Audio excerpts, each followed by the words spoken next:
सबसे पहले आप लोगों को बैठना सीखना है। तुम भी सुनोगे? आ गए हो तुम? बड़े हो जाएंगे तब आप उनसे बात जब करना चाहेंगे तो बच्चे आपकी वो सुनेंगे नहीं। उसके पापा तो मारते ही नहीं है।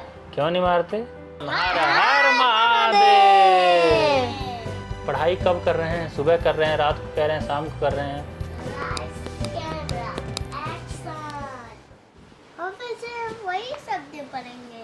वही शब्द पढ़ेंगे फिर से? हाँ। तुम्हें कोई दिक्कत है?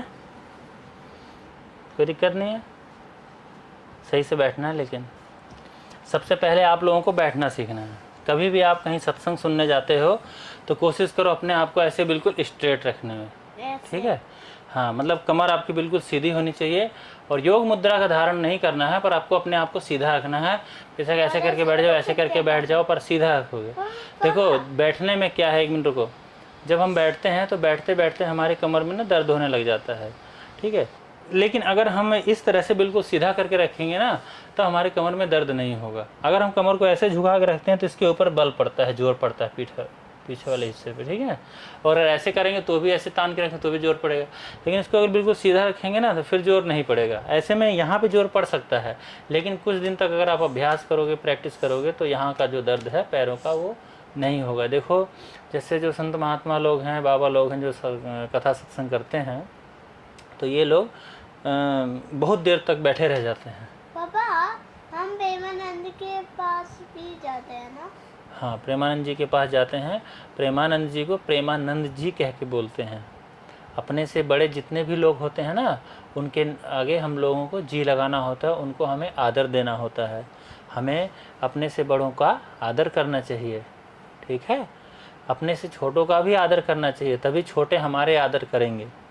जैसे मैं आपको आप कह के बोलता हूँ ना, अगर मैं आपको तू कह के बोलूँगा तो आप दीदी को तू कह के बोलोगे।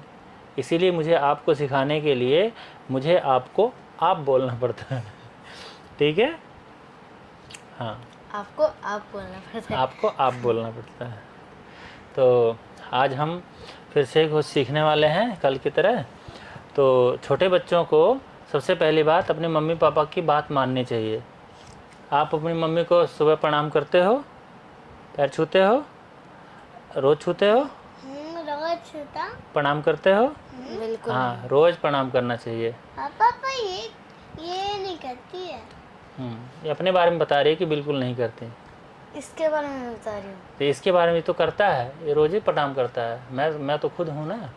आप ही भूल जाते हो। नहीं, आपने कहा उठते के साथ। उठते के साथ नहीं बेटा, उठने के बाद कभी भी अपना स्कूल जा रहे हैं, कभी भी जा रहे हैं अपना, ये तो है कि भाई प्रणाम करता है बच्चा। उठते के साथ करना आवश्यक नहीं है, करना आवश्यक है। पढ़ाई कब कर रहे हैं? सुबह कर रहे हैं, रात को कर रहे हैं, शाम को कर रहे हैं? पढ़ाई करना ज़रूरी है, कभी भी करो उसको। भक्ति भगवान की कभी भी करनी चाहिए। कोई नियम है तो अच्छी बात है, नहीं नियम है तो कभी भी करो, पर करो ज़रूर। करना ज़रूरी है। कब कर रहे हैं, कब करना चाहिए, ये ज़्यादा मायने नहीं रखता है। तो छोटे बच्चों को अपने से बड़ों का कहना मानना चाहिए, ठीक है? मम्मी पापा से अलग हो करके जहाँ पे मम्मी पापा नहीं है वहाँ पे नहीं खेलना चाहिए, बहुत ज़्यादा दूर तक नहीं जाना चाहिए, ठीक है? जो गंदे बच्चे होते हैं, कुछ होते हैं जो गंदे बच्चे होते हैं, उनके साथ नहीं खेलना चाहिए एकांत में। इसमें किसी का माला नहीं पकड़ते। इसमें रेस में किसी का माला नहीं पकड़ते। रेस लगाते समय? हाँ, जब मैं रेस लगाया था। बोल दो नहीं पकड़ते। हाँ, नहीं पकड़ते हैं। आपने रेस लगाया था, दीदी का माला पकड़ लिया था तो दीदी को चोट लग गई थी, दीदी गिर गई थी। चोट लगी है? ऐसे ही है, पापा दीदी गिर गई तो थी। यहाँ पे चोट लगी थी। कोई बात नहीं, ठीक हो जाएगा, ठीक है? हाँ, अब मैं सुनाऊं? तेरे को तो इतनी लगी थी, मेरे को इतनी लगी है। और मैंने ना खुद को चाकू पापा पता है, एक बार लगी थी, लेकिन यहाँ भी लगी थी, यहाँ भी लगी थी, यहाँ फिर यहाँ इधर मेरे को यहाँ भी लगी थी, मेरी 2-4 बंदे यहाँ भी लगी। कल पापा ने बहुत पीटा। किसको? आज सुबह मुझे। हाँ तो बता रहा था तेरे को। हाँ। क्या बोल रहा था? बता रहा था कि पापा मम्मी ने बोला कि जल्दी जल्दी ना काम कर ले, नहीं तो पापा छत पे हैं पीट देंगे हैं। कन्नू ने बोला हाँ मैं ना जल्दी जल्दी काम नहीं करता हूँ ना, इसीलिए, और ब्रूस भी नहीं करता हूँ ना, और खेलने लग जाता हूँ, इसलिए पापा ने मुझे मारा कल सुबह। आज ही मारा था। जब बात नहीं सुनोगे तो पिटाई होएगी तुम्हारी। ये बताओ, जो बच्चा बात नहीं सुनता है उसे भी मारते हैं पापा? हाँ, उनके पापा उनको मारते हैं, फिर टोयो को उसके पापा मारते हैं जब वो बात नहीं सुनता है तो। अरे उसके पापा तो मारते ही नहीं है। क्यों नहीं मारते? तुम देखने गए थे? मैंने तो देखा ही नहीं। हाँ, तो फिर कैसे पता है आपको? कैसे पता? चलो ठीक है। तो हम केशव की कहानी पढ़ रहे थे कल। हाँ। तो चलो सबसे पहले शुरुआत करने से पहले भगवान की जय जयकार करेंगे, ठीक है? तो बोलो सियापति रामचंद्र की जय, पवन सुत हनुमान की जय, उमापति महादेव की जय, बोलो सब संतों की जय। जय जय श्री सीताराम, हर हर महादेव। हाँ, तो भगवान की अपार अनुकंपा से हम सब आपस, अनुकंपा मतलब कृपा, उनकी कृपा से हम सब आपस में बैठ करके बात कर रहे हैं। अपने घर में अपने बाल बच्चों से हर माता पिता को नित्य नहीं तो समय निकाल करके बात करना ही चाहिए। अगर बात नहीं करेंगे और बाद में जब बड़े हो जाएंगे तब आप उनसे बात जब करना चाहेंगे तो बच्चे आपकी वो सुनेंगे नहीं, फिर कहेंगे जब हमारा समय था हम सुनाना चाहते थे तो आपको सुनाई नहीं दिया, हमारी बात आपने सुना नहीं, और अब हमें सुनाने जा रहे हो तो अब हम नहीं सुनेंगे। ठीक है, तो ऐसी नौबत ना आए उसके लिए अपने बच्चों से बातचीत करते रहना चाहिए, संवाद होते रहना चाहिए। जहाँ संवाद नहीं होता है वहाँ पर विवाद होता है, इसलिए संवाद जरूरी है, जरूरी है संवाद, है नहीं? संवाद किसे कहते हैं? मतलब जो हमारे माता पिता होते हैं या फिर जो अन्य हमसे बड़े होते हैं उन्हें हमारे साथ जैसे भगवान की बातें हो गई या जो सांसारिक बातें होती हैं उनके बारे में जो हमें बताते हैं उसे हम संवाद कहते हैं। मतलब जो हम छोटे बच्चों के लिए बातें अच्छी होती हैं उन्हें बातचीत कहते हैं। इसे बातचीत कहते हैं, इन्हें समझाना कहते हैं। संवाद उसे कहा जाता है जैसे दो लोगों के बीच की जो बातचीत होती है उसको संवाद कहा जाता है, और जो संवाद करते करते जब झगड़ा हो जाता है तो उसको विवाद कहा जाता है। ठीक है ना? हाँ, तो संवाद विवाद, विवाद नहीं होना चाहिए, संवाद होना चाहिए। ठीक है, दोनों। तो आज के समय में लोग अपने बच्चों को समय नहीं देते हैं, माता पिता, इसीलिए बच्चे अपनी मर्जी से या तो टीवी देखते हैं या तो मोबाइल फ़ोन देखते हैं, और उसके अंदर क्या क्या देखते हैं। मोबाइल में तो सब कुछ आता है, अच्छी भी चीज़ आती है, बुरी भी चीज़ आती है। और बहुत लोगों की जो आपको पता नहीं है, इस आप ही के स्कूल में एक लड़की थी, है ना? मुझे पता है, पता? बैग में फ़ोन लेके आ गई थी, बैग ब्लास्ट हो गया था। बैग ब्लास्ट आपके स्कूल में? हाँ। आपके स्कूल में? हाँ। अच्छा। और अगर उसकी जो उन दीदी की जो अगर उन्होंने अपनी पैंट की जेब में रखी होती ना तो उनका एक पैर पूरा ख़त्म हो जाता, इसलिए उनका नाम काट दिया स्कूल से। अच्छा, नाम काट दिया उस बच्चे का? हाँ। कौन सी क्लास में थी वो? फिर 6th या 7th में थी, 6th या 7th 8 इन तीनों से थी। तो फ़ोन से हमेशा दूर रहना। घर पे भी अगर आप लोग रहोगे तो फ़ोन अगर हम लोग इस्तेमाल करते हैं तो जब तक हम इस्तेमाल करते हैं हमारे हाथ में रहता है। आप देखते हो ना, जब हम सोते हैं तो अपने पास में रख करके नहीं सोते हैं, इसलिए। पर मेरे क्लास में कोई बच्चा कोई ब्लास्ट नहीं रहा था फ़ोन में। तुम्हारे क्लास में तुम्हारे जैसा एक लड़की थी, वो लड़की जो है ना फ़ोन चलाती थी अपने घर के अंदर रात को 12 बजे तक। जाके अपने मैडम जी से बेशक पूछ लेना, सुनो मेरी बात पहले। तो वो जो लड़की थी तुम्हारे जैसी ना, बहुत देर तक फ़ोन देखती थी, रील देखती थी, और वो फिर पागल हो गई। वो मैडम बता रही थी मेरे को, तुम्हारी वाले जो दीप्ति मैडम है, वो कह रही थी कि वो जो लड़की है उसके माता पिता उसको दे देते थे चुप कराने के लिए फ़ोन, और घंटों कई कई घंटों तक जो कि मोबाइल में रील वूल देखती थी। और उसकी बुद्धि पहले तो बहुत अच्छी थी, भजन गाती थी, कीर्तन करती थी, अच्छे से पढ़ाई करती थी, लेकिन जैसे 6-7 महीना जैसे बीता ना, तो वो जो है वो उसका दिमाग ख़राब हो गया। अब वो खाली रोती थी, बस खाली बिना जैसे हैं, हाँ, फ़ोन के लिए रोती थी, फ़ोन मिलने के बाद भी रोती थी वो, ठीक है। वो खाली रोती थी, पागल की तरह रोती थी, पागल हो गई थी, उसका दिमाग ख़राब हो गया था। फ़ोन जो होता है ना बेटा, वो हमारी बुद्धि को ना सिकोड़ देता है। पहले हमारी बुद्धि में सूजन आती है, फ़ोन चलाते चलाते, ज़्यादा देर तक हम फ़ोन चलाते हैं, और उसके बाद हमारी बुद्धि जो सूजन जब ख़त्म होती है तो सिकुड़ जाती है, तो हमारी जो बुद्धि होती है वो काम करना फिर धीरे धीरे बंद कर देती है, फिर हम सोच विचार नहीं पाते हैं कुछ। बोलो। एक लड़का फ़ोन देख रहा था, फिर उसको फ़ोन से करंट क्यों लग गया? करंट इसलिए लग गया क्योंकि वो जब चार्ज होता है ना फ़ोन, तो उसके अंदर करंट जाता है। अब करंट उसमें जब ज़्यादा चला जाएगा तो वो करंट जो है कि वो फट जाता है, फिर फ़ोन फट जाता है। फिर वो लड़का, उसके हाथ छिल गए थे, जल जाते हैं। हाँ, एक लड़के के हाथ में ऐसे चला रहा था, अभी मोबाइल में नहीं दिखा रहा वीडियो, तो उसका हाथ में छिल गया, तो उसके मुंह पे भी उसका जो कि आग चली गई, फट गया हाथ के अंदर। फ़ोन चार्जिंग में लगा करके वैसे चला रहा था। कभी भी वीडियो क्यों बनाई उसकी? बचाना चाहिए था ना उसे तो उस चीज से। बेटा वीडियो नहीं बनाया, घर के अंदर सीसीटीवी कैमरा लगा हुआ था, उसके अंदर रिकॉर्ड हुआ था वो सब, तो सीसीटीवी कैमरे के अंदर रिकॉर्ड हुआ था। कौन? उसके हाथ छिल गए थे, हाथ जल गए थे बेटा, इसलिए ऐसे कर रहा था वो, ठीक है। तो अब हम आपको सुनाते हैं केशव की कहानी।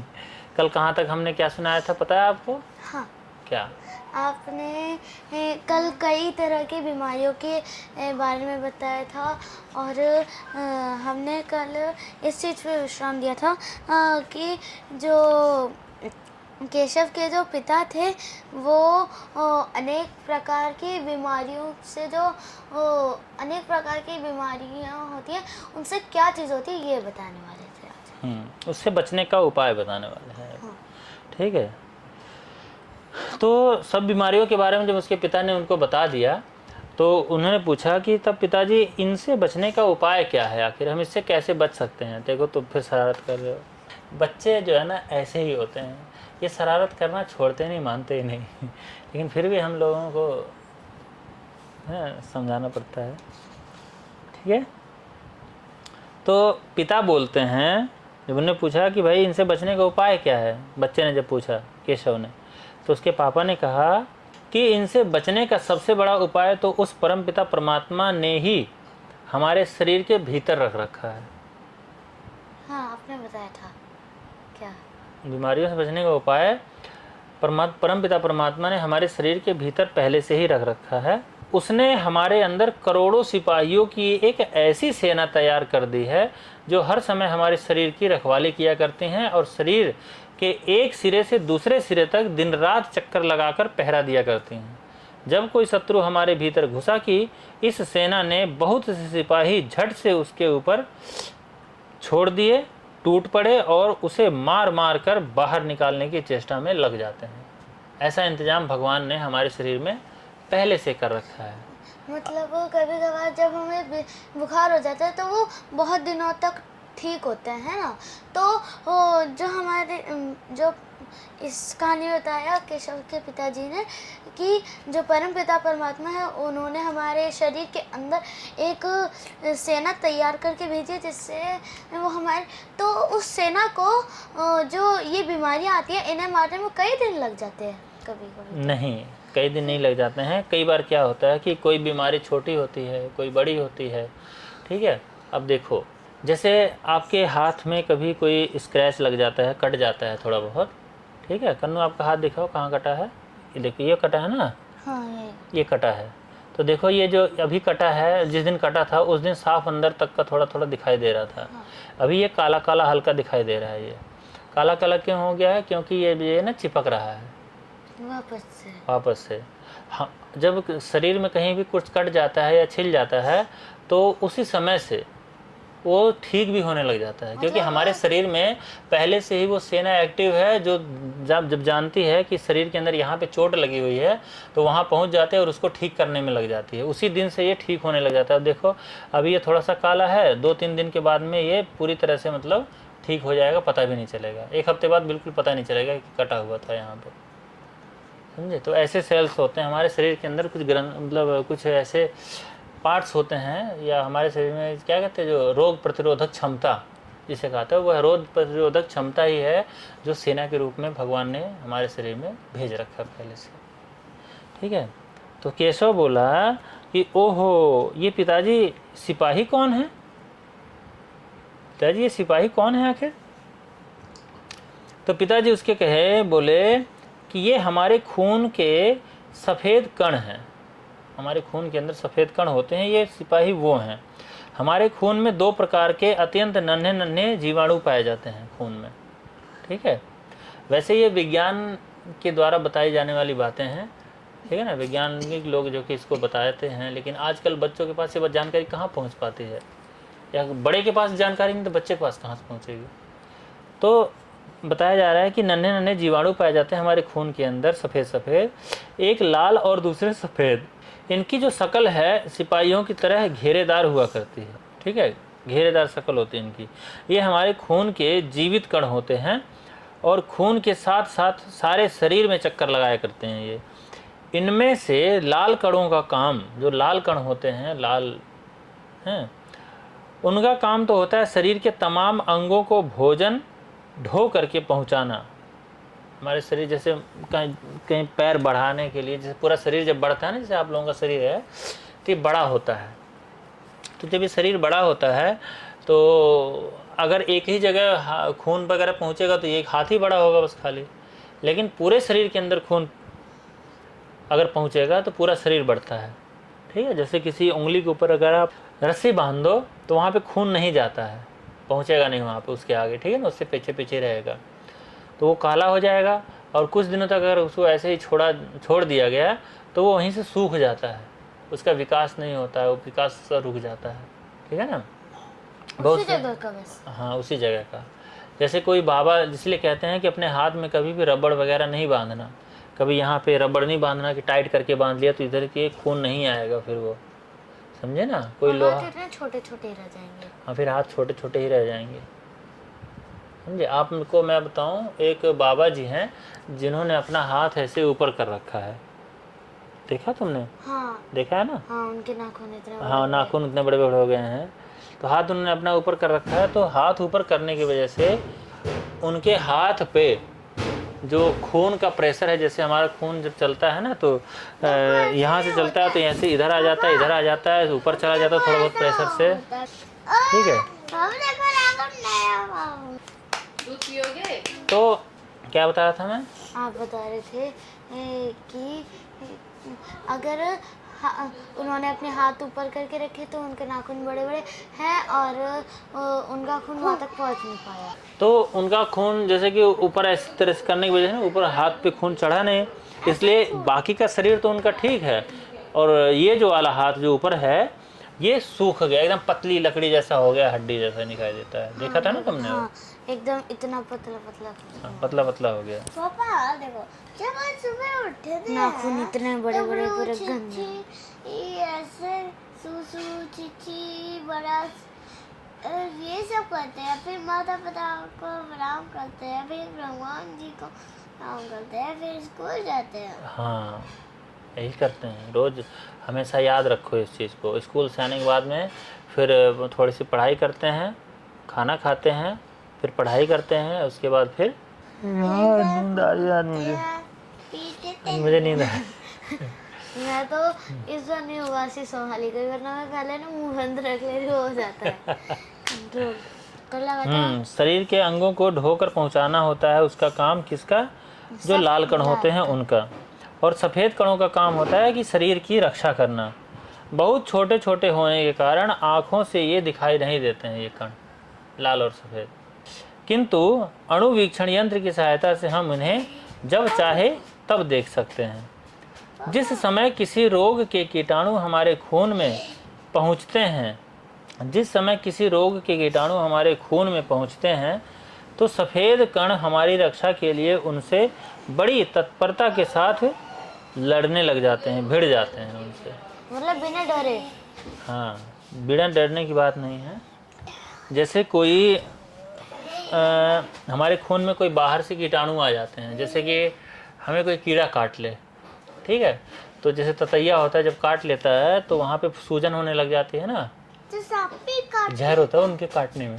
या हमारे खून के अंदर कोई कमी आ जाए, कोई खराबी आ जाए, तो उसको उन कणों को अणुवीक्षण यंत्र की सहायता से हम जब चाहे तब देख सकते हैं। जिस समय किसी रोग के कीटाणु हमारे खून में पहुंचते हैं तो सफ़ेद कण हमारी रक्षा के लिए उनसे बड़ी तत्परता के साथ में, यानी बहुत तेज़ी के साथ में भिड़ जाते हैं और कुछ समय तक उन दोनों में खासी कुश्ती होती रहती है, यानी कि लड़ाई होती रहती है, लड़ते रहते हैं।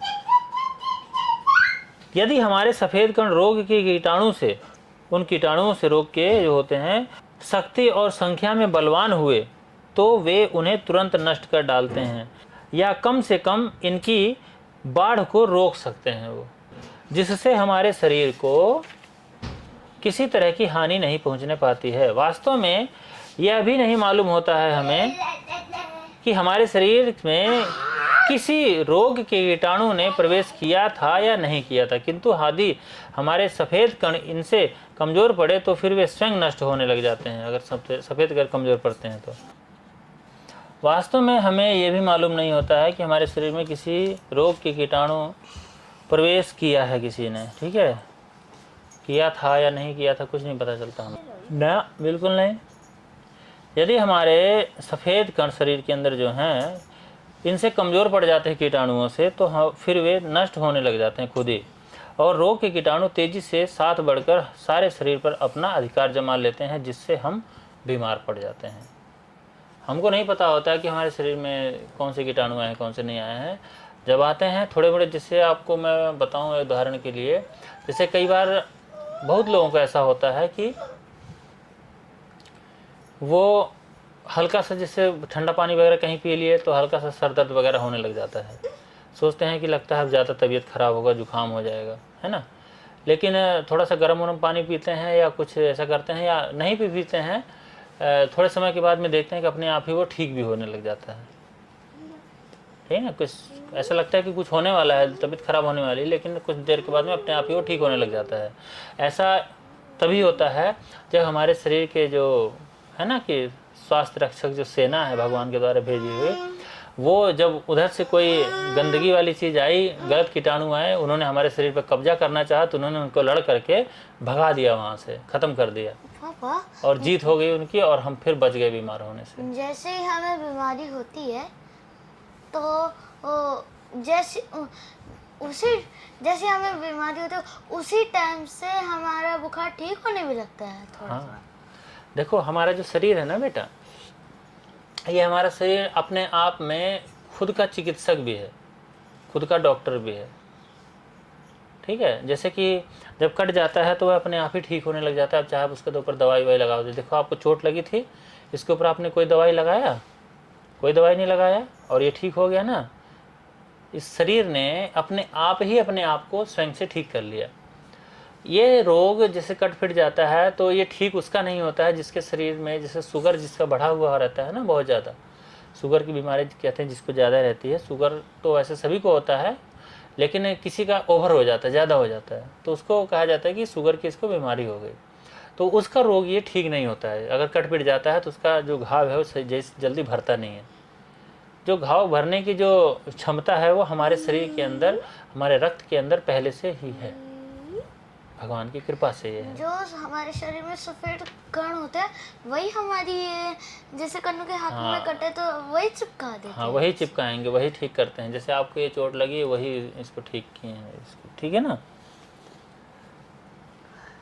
तो जब नहीं कर पाते हैं, जब नहीं सफल हो पाते उसमें, तो क्या होता है कि वो ये जो पक जाता है, फोड़ा बन जाता है, फिर सड़ने लग जाता है अगर नहीं ठीक होता है तो। ये जब काला काला हो जाता है तो वो सड़ने लग जाता है। नहीं, काला काला हो रहा है तो इसका मतलब तो ये ठीक हो रहा है।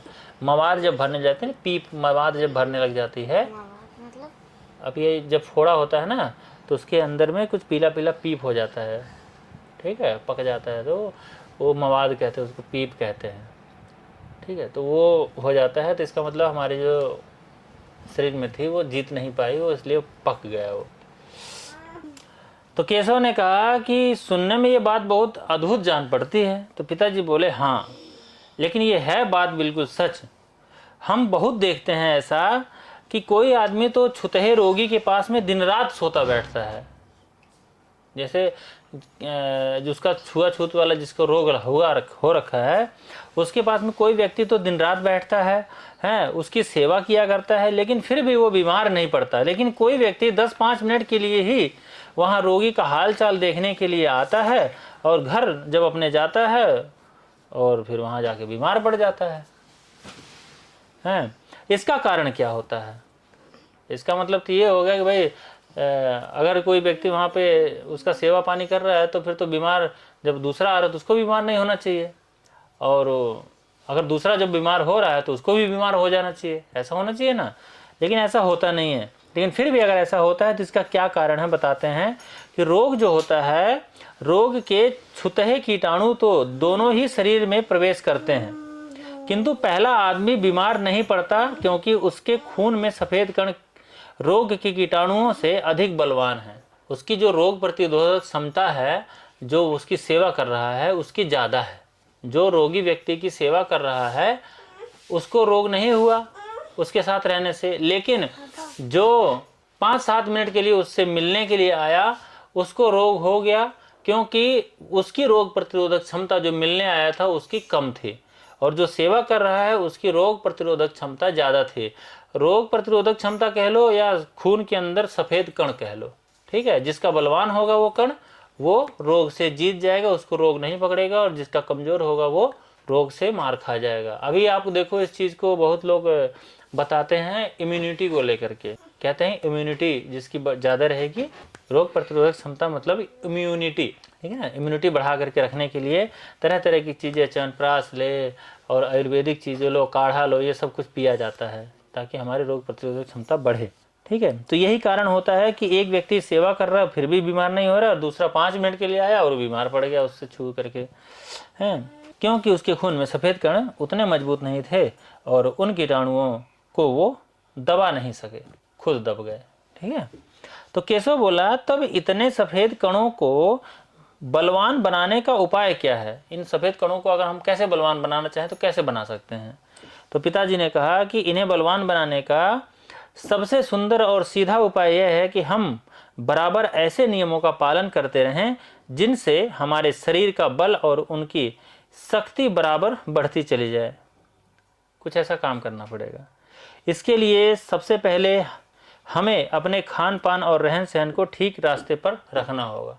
खान पान हमें सही रखना पड़ेगा, हैं, हम कैसे रहते हैं, कैसे किसी को सहते हैं, सहते भी है ना।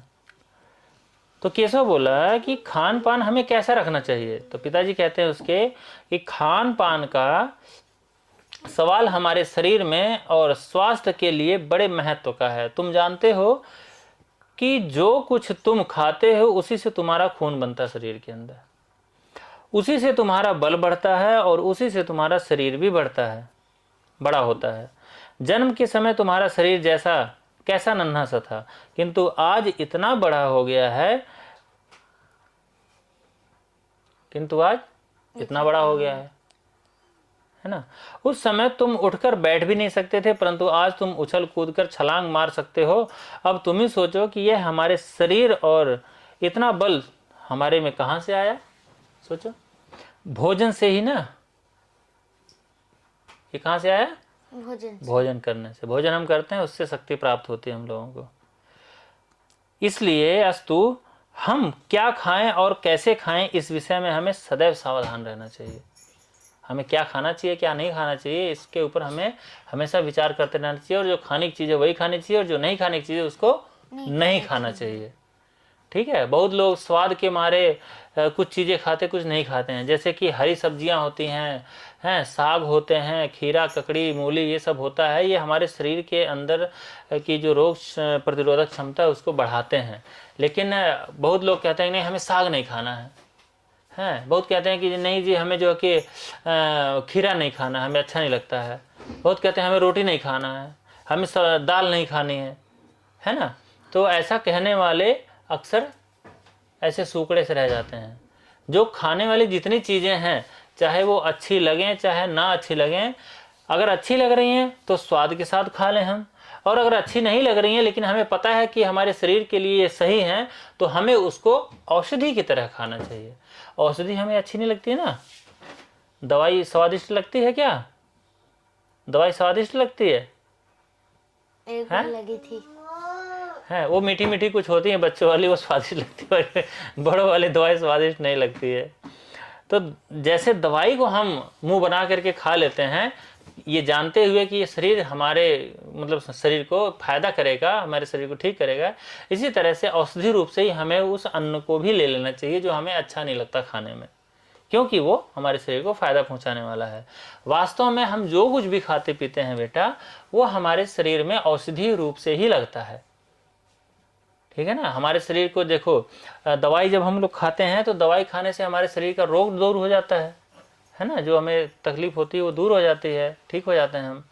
और खाना जब खाते हैं तो पेट का दर्द, अगर भूख के मारे पेट का दर्द हो रहा है तो वो दर्द भी दूर हो जाता है ना। तो खाना भी जो है कि औषधि के तरह ही है। खाने में हम बहुत सारे जैसे मसाले वगैरह जो इस्तेमाल करते हैं, या हल्दी जो इस्तेमाल करते हैं, प्याज लहसुन, ये सब औषधि ही है। हम भोजन के रूप में औषधि ही वास्तव में लेते हैं, ठीक है। इसलिए खाने में हम पहले देखें कि क्या हमारे शरीर के लिए फायदेमंद है, हम उस चीज़ को चुन करके रखें और उसी चीज़ को हम नित्य प्रतिदिन नहीं बल्कि रोज रोज बदल बदल के हमें शरीर, ताकि सारे पोषक तत्व मिलते रहें, वैसा हमें खाना चाहिए। यहाँ पे पहुंचे हो क्या? यहाँ पे तो केशव बोला कि वो कौन कौन सी चीज़ें हैं जो हमें खानी चाहिए और कौन सी चीज़ें वो नहीं खानी चाहिए।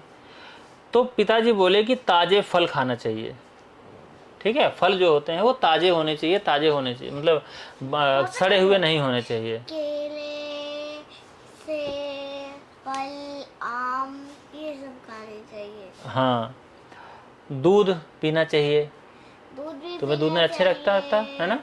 गाय में तो रोटी देनी चाहिए। हाँ, ये सब करना मक्खन भी खाना चाहिए, अगर घर में दही मक्खन निकाला जाए तो वो भी खाना चाहिए।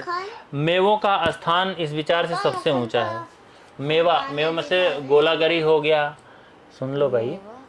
हाँ, गोलागरी हो गया, गोला होता है ना जो नारियल, सूखा नारियल, छुहारा हो गया, बादाम हो गया, काजू हो गया है, और मुनक्का हो गया, किशमिश हो गया, ये सब खाते रहना चाहिए। वो क्या होता है, फूल का फूला फूला सा रहता है, उसका क्या बोलते हैं, लाई जैसी होती है वो, मखाने भी खाते रहने चाहिए, ठीक है ना। इनके बाद में रोटी खानी चाहिए, दाल खानी चाहिए, भात यानी कि चावल खाना चाहिए पका करके, हैं, तरकारी जितने प्रकार के होती है, हरी सब्जी हैं, सब्जी, हाँ, साग होते हैं, साग वगैरह जो होते हैं, और घी का नंबर आता है तो घी भी हमें खाना चाहिए, देसी घी जो होता है वो। पूड़ी, मिठाई, पकवान, चाट और दही बड़े आदि का नंबर तो बहुत नीचे है, समझे ना। पूड़ी खाना, मिठाई खाना, चाट हो गया, दही बड़े हो गए आदि का नंबर बहुत नीचे है, यानी सबसे लास्ट में इसको जो कि कभी कभार इसको खाना चाहिए। बाकी ऊपर की चीज़ें हैं बराबर खाते रहनी चाहिए, क्योंकि ये चीज़ें अधिक देर में पचती हैं। दही बड़े वगैरह जो पूड़ी उड़ी होती है, ये दो तली हुई चीज़ होती है, बहुत देर में हमारे शरीर में पचती हैं, और शरीर की अपेक्षा केवल जीभ को ही ज़्यादा सुख देती हैं, शरीर को फ़ायदा नहीं पहुँचाती हैं। ये रोटी जल्दी फायदा पहुंचाता है शरीर को, किंतु ध्यान रहे कि उत्तम भोजन भी जरूरत से ज़्यादा या बेवक्त खा लेने से विष के समान हो जाता है। जैसे अगर हम जानते हैं किसी खाने को कि भाई ये खाना हमारे शरीर के लिए फ़ायदेमंद है, हमें अच्छा लग रहा है खाने में या फ़ायदेमंद हम जानते हैं, तो हम क्या करते हैं, ज़्यादा खा लेते हैं। बहुत ज़्यादा खाने से भी वह जो भोजन आपके शरीर को फ़ायदा पहुंचा सकता था, वही भोजन आपके शरीर को मारने का काम करने लग जाएगा, यानी कि वो जहर बनने लग जाएगा उससे। इसलिए हमें खाना भी, भोजन जो करते हैं हम, जो कुछ भी, चाहे हरी सब्जी खाएं, चाहे ड्राई फ्रूट्स खाएं, चाहे हम चावल खाएं, सब्जी खाएं, दाल खाएं, कुछ भी खाएं, हमें एक लिमिट से ही खाना चाहिए। अपनी भूख से थोड़ा सा कम ही खाना चाहिए, कहने का मतलब, ठीक है ना। तभी हमारा जो शरीर है वो स्वस्थ रहेगा, नहीं तो बीमार पड़ जाएगा। किंतु साथ ही जो भोजन खूब चबा कर नहीं खाया जाता है वह भी पेट के लिए बोझ बन जाता है। ठीक है, हमें खाने को चबा चबा कर खाना चाहिए अच्छे से। जितना पीस करके हम खाने को खाएंगे, ठीक है, उतना ही हमारे पेट में जा कर के वो जल्दी पचेगा और हमारे शरीर को ज़्यादा फायदा पहुंचाएगा। खाने के अंदर हमें समय लगाना चाहिए, लेकिन वह समय को लगाने का मतलब ये है कि खाने को अच्छे से चबाना चाहिए। ये नहीं कि एक बार मुंह में रखा है, एक बार यहाँ मतलब इधर उधर घोंट गया पानी के साथ, समझे। चबा चबा के उसको महीन कर देना चाहिए पूरा, नहीं तो वो नुकसान करेगा हमारे पेट में जा कर के, सही से पचेगा नहीं और बोझ बन जाएगा। सड़ा हुआ, गला हुआ, बासी, देर का रखा हुआ भोजन भी जो है कि हरगिज हम लोगों को बिल्कुल नहीं खाना चाहिए। ऐसा भोजन तामसी भी कहा जाता है। हमारे अध्यात्म की भाषा में, हमारे संस्कृत और वेद पुराणों के अंदर उसको तामसिक भोजन कहा गया है। और शरीर के साथ साथ हमारी बुद्धि को भी ये भ्रष्ट कर देते हैं। अगर बासी खाते हैं, सड़ा हुआ भोजन खाते हैं, पुराना खाते हैं, गला हुआ फल खाते हैं, बेकार स्वाद नहीं आ रहा वैसा खाते हैं, तो वो हमारे शरीर को नुकसान पहुंचाता है। अब केशव बोला मैं इन बातों पर ध्यान रखूंगा पिताजी। फिर तो है, पिताजी बोले हाँ, और साथ ही हमें अपने रहन सहन पर भी ध्यान रखना होगा। तो केशव बोला वह क्या है पिताजी? तो उसके पिताजी बोले वह मुख्यतः सफाई और सदाचार है। दोनों ही बातें स्वास्थ्य दृष्टि से भोजन से कम महत्व नहीं रखती हैं। साफ सफाई भी भोजन के जैसे ही हमें ध्यान रखना चाहिए। गर्मी हो रही है ना? गर्मी तो हो ही रही है लेकिन आलती मलती मार के रखी है ना, सो तो दर्द हो रहा है। थोड़ा सा और है, फटाफट खत्म करूँगा। सीधा करना है पैर, सीधा कर लो।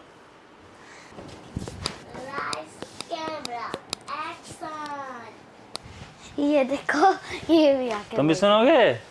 आ गए हो तुम? चलो ठीक है, शुरू करते हैं। नहीं लौटेंगे। तो आराम हो गया आप लोगों का? अवश्य। काट लिया है?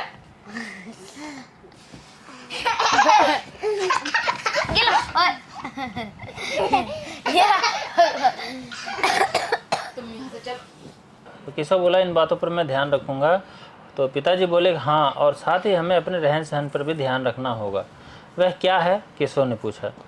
पिताजी बोले कि वह मुख्यतः साफ सफाई और सदाचार, ये दोनों बातें स्वास्थ्य दृष्टि से भोजन से कम महत्व नहीं रखती हैं। सफाई के अंदर भोजन की सफाई, पानी की सफाई, हवा की सफाई, शरीर की सफाई, वस्त्रों की सफाई, घर की सफाई और पास पड़ोस की भी सफाई शामिल है। मतलब हर जगह की सफाई। हाँ, ये हर चीज में रहन सहन सफाई होनी चाहिए। हाँ, यही होता है रहन सहन। है रहन सहन यही होता है। रहन सहन, यानी कि हम जो भोजन वगैरह करते हैं, रहन सहन, रहन के साथ में जो सहन शब्द है ना बेटा, ये सहन शब्द एक तरह से जैसे कहते हैं गिलास विलास। ये वो वाला शब्द है जिनका कोई मतलब नहीं होता। मतलब नहीं होता है ना, रहन सहन। तो ऐसा ही है, वास्तव में रहन को पूरा करने के लिए सहन शब्द जोड़ा गया है ना, रहन सहन बोल दिया गया उसको। बाकी सहन की अगर बात करें तो जिसको सहन शक्ति बढ़ाने वाली बात हो गई, ये शब्द तो है। ठीक है, तो इसमें स्वास्थ्य दृष्टि से भोजन से कम नहीं है। अगर ये सब जो रहन सहन की बातें, सदाचार, सफाई और सदाचार के, तो इसमें क्या क्या आता है कि भोजन जो हम करते हैं, जो हम अपने लिए लाते हैं, इकट्ठा करते हैं, वो हमारा साफ़ सुथरा होना चाहिए भोजन। ठीक है, पानी जो पीते हैं वो भी साफ़ होना चाहिए, गंदा नहीं होना चाहिए। हवा जो हम लेते हैं वो भी साफ़ होना चाहिए। शरीर की सफाई भी हमें बहुत ज़रूरी है, नित्य हमें स्नान करना चाहिए। वस्त्रों को हमें साफ़ पहनना चाहिए, जो भी हम वस्त्र धारण करते हैं। घर की, अपने दरवाजे की, घर के द्वार की सफाई भी हमें रखनी चाहिए, और अपने आस पड़ोस में भी साफ़ सफाई रखनी चाहिए। ठीक है, जैसे गली मोहल्ले में झाड़ू वाड़ू लगते रहना चाहिए, नहीं तो गंदगी होने से बीमारियां बढ़ती हैं। बेटा सीधे हो। इनके अतिरिक्त मन भी हमारा साफ होना चाहिए। मन की सफाई के लिए भी हमें कुछ कार्य करने चाहिए। मन की सफाई कैसे की जाएगी आगे बताएंगे। स्वभाव और चरित्र की स्वच्छता भी सदाचार के अंदर ही आ जाती है। हमारा स्वभाव भी सही होना चाहिए और हमारा चरित्र भी सही होना चाहिए। स्वभाव और नहीं, चरित्र मतलब होता है कि हमारा जो मतलब हम अपने शरीर के विषय में हम क्या सोचते हैं, अपने सुख और दुख के विषय में, अपने भोग और संग्रह के विषय में हम क्या सोचते हैं, हमारी सोच कैसी है, तो वह चरित्र की होती है स्वच्छता, पवित्रता होती है। उसको अपवित्र भी कहते हैं लोग और उसको पवित्र भी रखा जा सकता है। ठीक है, सदाचारी होना चाहिए इंसान को।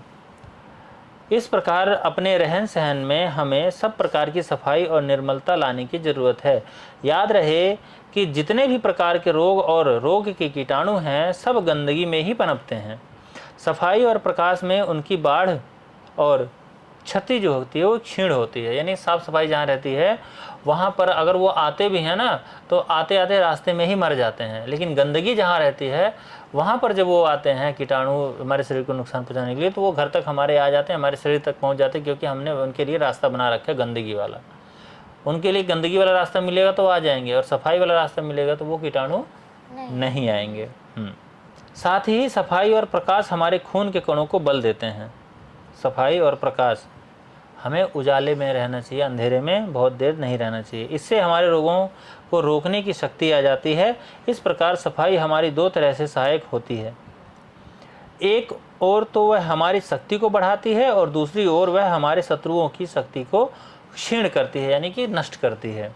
अतएव इसका साथ हमें जीवन पर्यंत छोड़ना नहीं चाहिए, हमें कभी नहीं। ये सब बातें हमें अपने जीवन में हमेशा याद रखनी चाहिए। ठीक है ना, याद रखोगे? हाँ, और तुम याद नहीं रहेगा तो दोबारा से ये वीडियो देख लेना उठा के, ठीक है, कि पापा ने क्या समझाया था जब तुम छोटा सा था तो। ठीक है। हाँ, तो केशव बोला, परंतु पिताजी मन और चरित्र की सफाई में स्वास्थ्य का क्या संबंध है? बोला, आ गया ना सवाल। अब पिताजी बताते हैं कि देखो बेटा, जिस प्रकार बाहरी सफाई से शरीर को शक्ति मिलती है, उसी प्रकार मन और चरित्र की स्वच्छता से हमारे मन को भी शक्ति प्राप्त होती है। मन है शरीर का राजा, हमारे मन हमारे शरीर का राजा है। उसी के कहने पर हमारा जो शरीर है वो चलता है। अतएव यदि हमारा मन कमजोर हुआ तो फिर शरीर पर वह अपना काबू नहीं रख सकता और न उससे स्वास्थ्य के नियमों का ठीक ठीक पालन ही करा सकता है। तुमने सुना होगा कि यूरोप में कितने ही चिकित्सक रोगी को यह विश्वास दिलाकर अच्छा कर देते हैं, ठीक कर देते हैं कि तुम अब अच्छे हो। बस इतना ही कहते हैं कि तुम ठीक हो भाई, तुम्हें कोई दिक्कत नहीं है। जिस रोगी के मन में जितना यह विश्वास जम जाता है उतना ही वह जल्दी अच्छा हो जाता है, यानी ठीक हो जाता है। कहने का मतलब है कि शरीर का मन के साथ बहुत ही घना संबंध है। अतएव शरीर के स्वास्थ्य के लिए मन की शक्ति, जिसे हम इच्छा शक्ति भी कहते हैं, बहुत आवश्यक है। और यह शक्ति उन लोगों को आसानी से प्राप्त हो जाती है जिनका मन निर्मल होता है और जो चरित्रवान होते हैं, जिनका मन साफ होता है। मतलब जिनके मन में किसी भी चीज का मन हमारा गंदा होता है बुरे विचारों से, बुरी सोच रखने से। किसी का हम भला नहीं चाहते हैं, इससे हमारा मन गंदा होता है, दिन ब दिन गंदा होता चला जाएगा। ठीक है। यहाँ पे केशव का सवाल है कि मन और चरित्र को निर्मल रखने के लिए क्या उपाय है, क्या करना चाहिए? तो पिताजी बोले, इसका सबसे सीधा उपाय है कि बुरे और गंदे विचार वाले लोगों की संगत से, यानी कि उनके साथ से अपने आप को बचा लो। जैसे कि गंदे बच्चे होते हैं आपके स्कूल में, कुछ गंदे विचार वाले, तो उनके साथ हम आपको मना करते हैं कि उनके साथ नहीं ज़्यादा विचार व्यवहार रखना। और वैसे जो अपने माता पिता से धर्म का ज्ञान नहीं लेते हैं, अपने शास्त्रों का ज्ञान नहीं लेते हैं, जिनके माता पिता पूजा भक्ति वाले नहीं हैं, शास्त्र को पढ़ने पढ़ाने वाले नहीं हैं, वो अपने बच्चे को सही शिक्षा नहीं दे पाते हैं। इसलिए हम आपसे कहते हैं कि अपने स्कूल में किसी भी बच्चे से पढ़ाई को छोड़ करके, पढ़ाई वाले विषय को छोड़ करके और किसी प्रकार से कोई दोस्ती नहीं करना। क्योंकि जो व्यक्ति ज्ञानी नहीं होता है तो जाहिर सी बात है कि वो अज्ञानी है, और वो अज्ञानी है तो महामूर्ख है। महामूर्ख है तो आपको क्या अच्छी राह दिखाएगा? वो तो अज्ञानता के कारण गलत रास्ते पर खुद भी है और आपको भी ले जाएगा। ठीक है। तो ऐसी दोस्ती हमें किसी से नहीं करनी है जिससे कि हमारा जो कि अपना स्वभाव, अपना चरित्र, अपना मन गंदा हो जाए। ठीक है, ठीक है भाई, सुन रहे हो ना? तो गंदे विचार वाले लोगों की संगत से हमें अपने आप को बचाना है। पवित्र और ऊंचे विचार वाले लोगों का हमें संग करना है, और ज़्यादा से ज़्यादा हमें सत्संग करना है, संतों का संग करना है। अगर संतों का संग करेंगे तो अभी आपको कोई बातें संतों की समझ में नहीं आएंगी, लेकिन जब आप धीरे धीरे सुनते सुनते रहोगे तो जैसे जैसे बड़े होते रहोगे वैसे वैसे उनकी बातें भी आपको समझ आती जाएंगी धीरे धीरे। सत्संग यानी संतों का संग। हाँ, सत्संग मतलब होता है वैसे सत्संग यानी सत्य का संग। इस संसार में अगर कुछ सत्य है तो वो कहा जाता है कि परमात्मा है, कहा जाता है, और मैं जानता भी हूँ कि सत्य परमात्मा ही है, उनके अलावा और कोई सत्य नहीं है, क्योंकि उनके अलावा सब कुछ नष्ट हो जाता है पर परमात्मा नष्ट नहीं होते। आज से 1 लाख साल पहले भी परमात्मा थे और सब जानते हैं कि परमात्मा हैं, और आज से 1 लाख साल बाद भी परमात्मा रहेंगे, भले वो कहने और कहाने वाले ना रहें। ठीक है ना? तो सच्चे लोगों का संग करना चाहिए, सत्संग करना चाहिए। बुद्धि और ज्ञान को बढ़ाने वाली हमें पुस्तकें पढ़नी चाहिए। हमने आपको वीर बालक की और महापुरुषों की, भक्तों की कथाओं वाली किताबें ला के दिया है ना, उसको दिन में 1 आध बार जरूर पढ़ा करो, और अपने मन में हर एक बात पर स्वतंत्र रूप से सोचने की आदत डालो। किसी भी बात पर अपने मन में विचार किया करो और अपने मन को आदत डालो कि किसी बात पे वो सोच सके कि ये काम अगर हो रहा है तो ठीक हो रहा है कि नहीं हो रहा है, कि कोई व्यक्ति आपको अगर कुछ कह रहा है तो सही कह रहा है कि गलत कह रहा है, कहीं वो हमारे अपने स्वार्थ के लिए हमसे कुछ गलत काम तो नहीं करवाने वाला है। तो हमें उस बात पे विचार ही करना चाहिए। हैं, कोई बच्चा अगर आपके सामने, कई बच्चे आपके सामने मिल जाएंगे जो आपसे चालाकी करेंगे।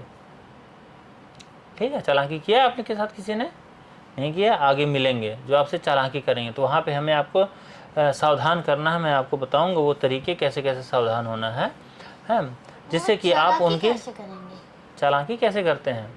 जैसे कि चालाकी में होता है कपट करते हैं, कि आपको पीछे करने के लिए, अपने आप को आगे करने के लिए है, या आपका किसी प्रकार से नुकसान करने के लिए। नुकसान इसीलिए करते हैं ताकि उनका फ़ायदा हो जाए। फ़ायदा अपना इंसान कई प्रकार से सोचता है। जैसे कि ये सोचेगा कि भाई अगर तुम्हारा पढ़ाई लिखाई में तुम अगर अच्छी हो तो वो चाहेगा कि मैं इसको बेवकूफ़ बतवा दूँ सबको, मैडम से पिटाई करवा दूँ कि इसने स्कूल का काम नहीं किया, या आपकी गलती को ढूंढता रहेगा, और जैसे थोड़ी बहुत कहीं पे गलती मिली वहीं से पिटवा देगा और सारे बच्चों में तुम्हारी बदनामी हो जाएगी। हैं कि देखो, अभी हमारा जो कैमरा है वो थोड़ी देर के लिए ऑफ़ हो गया था, कारण कि उसका चार्जर मैंने लगाया था बोर्ड के अंदर, पर ध्यान नहीं रहा मुझे उसको ऑन करना, इसीलिए वो ऑफ़ हो गया। खैर कोई बात नहीं। आज की जो विषय है उसके अंदर हमने अपने बच्चों को यही बताया है कि खान पान और रहन सहन के बारे में। तो आप लोग आगे और बढ़ते रहेंगे तो इस विषय में हम आगे भी चर्चा कर लेंगे। ठीक है, इन लोगों को बता देंगे, आप लोगों ने तो सुन ही लिया है। ठीक है, मैंने अपने बच्चों से मतलब है ज़्यादा है, हमारी वीडियो कौन इतना ज़्यादा देखेगा। तो आज की कहानी हमारी जो कि रहन सहन की और खान पान की, अपने स्वास्थ्य रक्षक सेना को अपने कैसे बढ़ाना है, इसकी कहानी आज पूरी होती है। अब कल से हम जो है कि बीड़ी, सिगरेट या तंबाकू की जो लत छोटे छोटे बच्चों में भी आजकल लग जाती है, तो उससे हम कैसे अपने आप को या अपने बच्चों को हम बचा सकते हैं, इस विषय में अब हम कल से बात करना स्टार्ट करेंगे। तब तक के लिए बोलो सियापति रामचंद्र की जय, पवन सुत हनुमान की जय, उमापति महादेव की जय, बोलो सब संतों की जय। जय जय श्री सीताराम। हर हर